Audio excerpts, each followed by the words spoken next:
Friends मिलते हैं।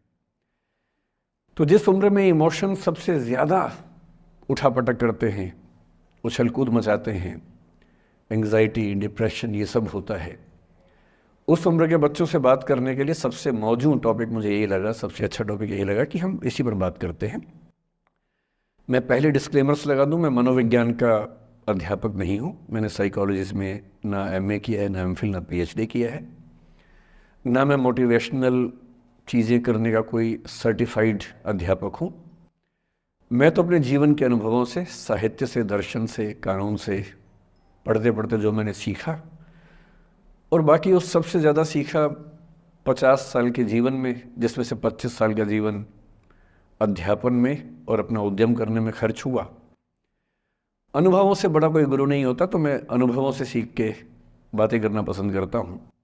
हालांकि हंसराज कोडिस का खौफ इतना ज़्यादा होता है कि जब मुझे पता लगा कि मेरा टाइम फिक्स हो गया आने का, मैंने अपनी टीम से कहा कि यार लेटिंग गो भी कोई किताब है तो देखो मैं देख तो लूँ क्या होता है। तो 2 किताबें उन्होंने भेजी, बड़े भारी भरकम अंग्रेजी ऑथर्स की थी। तो मैंने 4-5 दिन पहले पढ़ना शुरू किया। 5-10 मिनट पढ़ के मुझे लगा कि उससे बात बनेगी नहीं, वो अलग ही टाइप की बातें थी, बड़ी थ्योरेटिकल सी बातें। तो मैंने कहा क्या थियरी में क्या रखा है, हम बच्चों से बच्चों की ज़ुबान में बात करेंगे, उसका मज़ा ज़्यादा है, क्यों थियरी में जाए। तो मैं जो कुछ भी अगले 1-आध घंटे में, मतलब 1 घंटा की, आधा घंटा की, 1.5 घंटा, वो मैं आपके चेहरे से अंदाज़ा लगा लूँगा। आप केवल चेहरे पे भाव ऐसे ले आइएगा कितना आप सुनना चाह रहे हैं। मैं तो अभ्यस्त हूँ, मैं 8 घंटे बिना ब्रेक के पढ़ाता हूँ जनरली, तो मैं तो अभ्यस्त हूँ सुबह से रात तक पढ़ाने के लिए। आप अपना देख लीजिए कितना आप सुनने की हालत में है।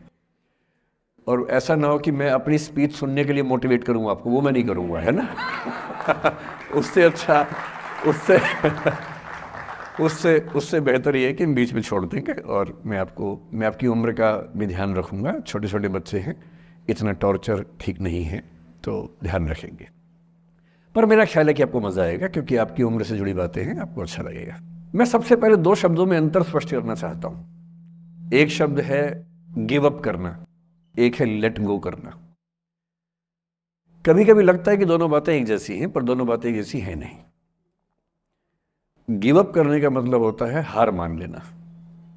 मसलन आप कुछ कोशिश कर रहे हैं, जैसे मैं इसी एग्जांपल से बात करता हूँ। पलक ने कोशिश की कि मैं यहाँ पर आ जाऊँ, कोशिश की, और मैं ये नहीं कहना चाह रहा कि मैं बहुत व्यस्त आदमी हूँ, लेकिन हाँ, व्यस्तताएं रहती हैं। मैं आजकल अवॉइड करता हूँ कि कहीं जाऊँ, क्योंकि पता नहीं पिछले 3 साल में ऐसा क्या हुआ, इन्विटेशंस इतने मुझे आने लग गए हैं। मैं 25 साल से पढ़ा रहा था, कोई पूछता भी नहीं था मुझे। ये कोविड में यूट्यूब में पता नहीं क्या हुआ है, अब पता नहीं कहाँ कहाँ से इन्विटेशन आते हैं। कुछ तो ऐसी जगह से आते हैं जिससे कोई दूर दूर तक मेरा संबंध ही नहीं है। कोई बड़ी कंपनी है, उस कंपनी का इन हाउस प्रोग्राम है, कह रहे वहाँ के मोटिवेट कर। तो मैंने कहा मैं कैसे मोटिवेट कर दूँ मैं। तो फिर अब हमने पॉलिसी बनाई है कि जितना कम हो सके उतना कम जाएं। रमा जी का आदेश तो मेरे सर माथे पर है, मेरी सीनियर है, मैं उनको मना नहीं कर सकता हूँ, लेकिन जनरली मैं कोशिश करता हूँ कि ना जाऊँ। अच्छा, मना करना खराब लगता है, तो हम क्या करते हैं कि धैर्य की परीक्षा लेते हैं। जैसे इनके लिए हमने सिंपल पॉलिसी है कि जब कोई बच्चा कहे आने के लिए, उसको बोलो कि सर 3 महीने फ्री नहीं है, 6 महीने फ्री नहीं है, 1 साल चंद्रमा पर गए हुए हैं, कुछ ऐसा वैसा बोल के टालो, किसी का दिल भी ना दुखे और मैं भी अपना समय बचा लूँ। तो हमने इनको बहुत परेशान किया, 3 बार 4, मतलब किया तो मेरी टीम के मेंबर ने, पर मेरे निर्देश पे किया, तो आप उनको मत कुछ कहिएगा, मैंने कहा था। तो 3 बार 4 बार 5 बार टाला, नहीं हो पाएगा, कोशिश करेंगे, अच्छा देखते हैं, नहीं हो पा रहा, ऐसे करके। अब इनके सामने 2 ऑप्शंस थे। एक ऑप्शन ये था कि हार मान लेती और अंत में बोलती कि चलिए कोई बात नहीं, दुख हो रहा है हमें, ये होता है गिव अप करना। एक दूसरा स्टांस भी होता है, दूसरा स्टैंड भी होता है कि कोई चीज़ आप हासिल करना चाह रहे हैं, आपको नहीं मिल रही। मसलन ये मुझे बुलाना चाह रही है, मैं नहीं आ रहा, मैं बिना बात के भाव खा रहा हूँ, नहीं आ रहा हूँ। और एक समय के बाद ये इस मूड में आ जाती कि भाड़ में जाओ, नहीं यार तो भाड़ में जाओ, तुम जैसे बहुत देखे हैं, एक ढूंढेंगे 100 मिल जाएंगे तुम्हारे जैसे, क्या समझते हो अपने आप को। और फिर मैं कहता मैं आना चाहता हूँ, कहते नहीं हम नहीं बुलाएंगे आपको। ये होता है लेट गो करना। क्यों किसी को इतना भाव देना है भाई? अगर कोई चीज़ नहीं हासिल हो रही तो भाड़ में जाए, क्यों किसी के लिए फ्रस्ट्रेशन झेलनी है, क्यों परेशान होना है? गिव अप करने में और लेट गो करने में इतना ही अंतर है कि आपने हार मान ली या आपने जेहन से निकाल दिया, दिमाग से ही निकाल दिया। किसी चीज़ को दिमाग से निकाल देना लेट गो करना है, किसी चीज़ के लिए कोशिश करते करते हार मान लेना और उस हार की फ्रस्ट्रेशन के साथ जीना गिव अप करना है। मुझे खुशी है कि आपकी मोटिवेशनल सोसाइटी के मेंबर्स कम से कम गिव अप नहीं करते। अच्छा वो लेट गो भी नहीं किया मुझे, वरना मेरा सम्मान बच गया। और ये अच्छा है कि इसी विषय पर हम बात करना चाह रहे हैं। मैंने इस बीच में ये भी सीखा कि आपकी उम्र के बच्चों को कुछ भी बताने का सबसे अच्छा तरीका है कहानियाँ सुनाना। और आपकी उम्र की बात नहीं है, लिंक्डइन पर आप भी शायद होंगे, मैं भी वहाँ पर हूँ, जो प्रोफेशनल्स का प्लेटफॉर्म सबसे अच्छा माना जाता है। मैंने देखा कि आजकल जो बड़ी बड़ी कंपनियों के सीईओ हैं या सीएक्सओस कहते हैं, सीएफओ है, सीटीओ है या सीएचआरओ है, जो चीफ ऑफिसर्स होते हैं किसी कंपनी के, उनके लिए स्पेशल कोर्सेज चलते हैं स्टोरी टेलिंग के। और उसमें मान लिया गया है कि अगर आप किसी कंपनी के सीईओ बनना चाहते हैं तो बेसिकली जो स्किल आपको आनी चाहिए वो स्टोरी टेलिंग की आनी चाहिए। आप कहानी सुना सकते हो। मैं सच्ची कहानियाँ सुनाना पसंद करता हूँ, झूठ बोलने से बचता हूँ। मैं आपको 3-4 छोटी छोटी कहानियाँ सुना रहा हूँ। ये सारी कहानियाँ सच्ची हैं, 1% सच्ची हैं, पर मैं किसी का नाम नहीं लूँगा। जिनकी कहानी है उनका नाम नहीं लूँगा, उनकी प्राइवेसी का मामला है। पर हाँ, सच्ची कहानियाँ हैं। अच्छी बात है कि इन कहानियों के किरदार हम लोग नहीं बने, ईश्वर करे हम कभी ना बने, लेकिन कहानियाँ सच्ची हैं। जब मैं दिल्ली आया था 1990 में, मैं हरियाणा के एक शहर से, भिवानी से दिल्ली आया था पढ़ने के लिए। मेरे ड्रीम कॉलेज में हंसराज भी एक था, पर मेरा संयुक्त से मेरा एडमिशन जाकिर हुसैन में हुआ। मेरे अंक ठीक थे, यहाँ हो सकता था, पर मैं तो नई दिल्ली स्टेशन पे उतरा, बाहर निकला, पता लगा वहीं एक कॉलेज है, वहीं एडमिशन ले लिया मैंने। तो लोगों ने कहा कि यार कैंपस बड़ा अच्छा होता है। मैंने कहा क्या फ़र्क पड़ता है, कॉलेज कॉलेज होता है, छंडो, यही छंडो में सिखाने आया हूँ आप लोगों को। ठीक है, स्टेशन से निकले वहीं कॉलेज है, मैंने घर जाना होगा तो आराम से कॉलेज से निकल जाएंगे, क्या रखा है कैंपस में। पर मेरा एक दोस्त जो मेरे साथ ही आया था उसी शहर से, उसने एडमिशन हंसराज कॉलेज में लिया। मैं और वो स्कूल के डिबेटर्स थे। डिबेटिंग में हम लोग स्कूल टाइम से काफ़ी एक्टिव थे। डीयू में आए तो यहाँ भी एक्टिव रहे।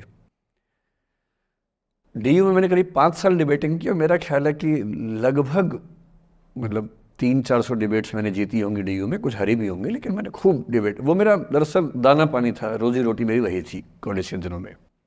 घर से पैसे मैं लेता नहीं था, मिलते भी नहीं थे, देना क्या था, मतलब ऐसी स्थिति भी नहीं थी उस समय मेरे घर में कि मिल सके।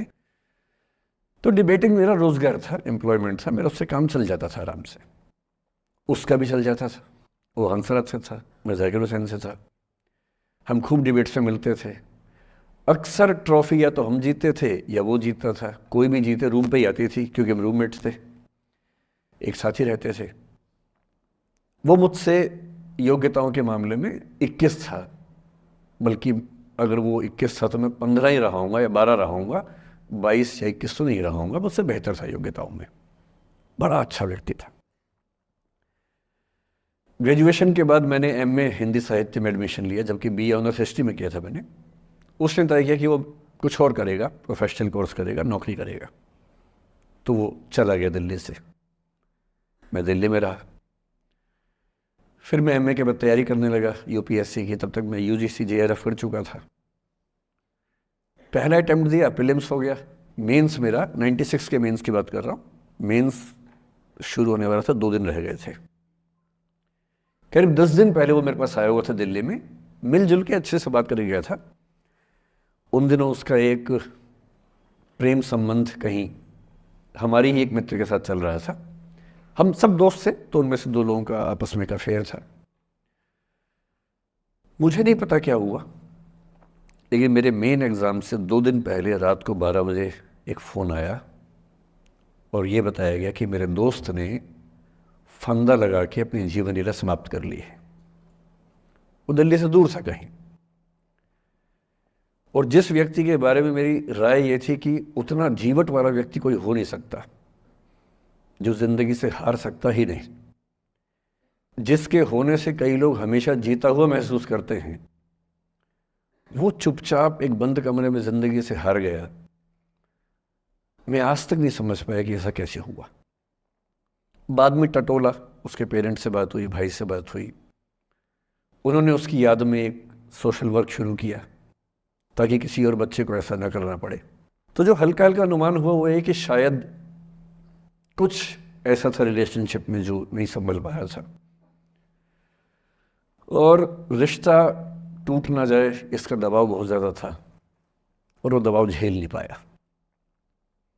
इस उम्र में ऐसा फेज़ आता है, कई बार आता है। ये एक कहानी है, हंसराज कॉलेज से ही जुड़ी है, इसलिए मैंने सोचा कि वहीं से बात शुरू करूँ। नाम जैसा कि मैंने कहा मैं नहीं बताऊंगा, तो नाम बताने का मतलब भी नहीं। और वो जिसकी मैं कहानी सुना रहा हूँ आप लोगों के जन्म से पहले की बात है। आप तो सब 21वीं सदी वाले बच्चे होंगे ना, जेन ज़ी होंगे आप सब लोग, तो ये तो बहुत पुरानी बात है। एक दूसरी कहानी सुनाता हूँ। मैं आपको 2-3 कहानियाँ सुनाऊंगा, फिर उन सबका सार निकाल लेंगे एक साथ हम लोग। दूसरी कहानी ये है कि जब मेरा सिलेक्शन हो गया 97 में, मतलब 96 अटैम्प्ट में पहली बार में मेरा सिलेक्शन हो गया था, मैं एक्सटेंशन लेके तैयारी कर रहा था, और डीयू में मैं पढ़ा भी रहा था उस समय। तब मैं शायद डीएवी कॉलेज में था या अग्रसेन, मैं 2 जगह पढ़ा है डीयू में, तो उनमें से किसी कॉलेज में पढ़ा रहा था उस समय में। तो उस समय एक लाइब्रेरी है कैंपस में ही, सेंट्रल रेफरेंस लाइब्रेरी, आप जानते होंगे, CRL बोलते हैं, जो विवेकानंद जी की स्टैचू है उसके सामने ही वो लाइब्रेरी है। उस लाइब्रेरी में नीचे सब बैठ के पढ़ते हैं, और टॉप फ्लोर पे रिसर्च फ्लोर है जहाँ MPhil PhD वाले बच्चे पढ़ते हैं। मैं उस समय शायद PhD कर रहा था या MPhil खत्म हुई थी, वहीं बैठता था, पढ़ता था रोज़। कई दोस्त पढ़ते थे हम लोग वहाँ। हम सुबह 8 बजे लाइब्रेरी खुलते ही वहाँ घुसते थे, रात को 1 बजे निकलते थे लाइब्रेरी बंद होने के समय। तो वहाँ एक छत थी, छत पे छोटी सी कैंटीन थी जहाँ हम लोग जब जब बोर होते थे दिन में 3-4 बार जाके चाय पीते थे। चाय पी ली, बिस्किट खा लिया, थोड़ी गप्पे मार ली, वो सब वहाँ करते थे। तो वहाँ मेरे बहुत सारे दोस्त थे, उनमें से कई लोग अब बहुत सीनियर सिविल सर्वेंट्स हैं, कुछ लोग प्रोफेसर्स हैं DU में। 2 बच्चे थे मुझसे जूनियर, 3-4 साल जूनियर थे, बड़े प्यारे बच्चे थे। मुझे उस समय तक पढ़ाई लिखाई का शौक अच्छा खासा हो गया था, तो वो रोज़ मेरे साथ बैठते थे केवल बात करने के लिए। किसी मुद्दे पर बहस करनी है तो बहस होती थी, समझते थे। फिर मुझे पता लगा कि वो दोनों रिलेशनशिप में हैं, रिश्ते में हैं, दोनों ने शादी भी कर ली। उनकी योजना DU में पढ़ाने की थी या सिविल सर्विस की भी थी शायद, पता नहीं। मेरा इंटरेक्शन बहुत ज़्यादा उसके बाद रहा नहीं उनसे, क्योंकि मैं सर्विस में चला गया था। इतने जिज्ञासु बच्चे थे दोनों, इतने जिज्ञासु कि उनसे मिलकर तबीयत खुश हो जाती थी, कि हर चीज़ जानने का मन करता था उनका, हर विषय पढ़ने का मन करता था। एकदम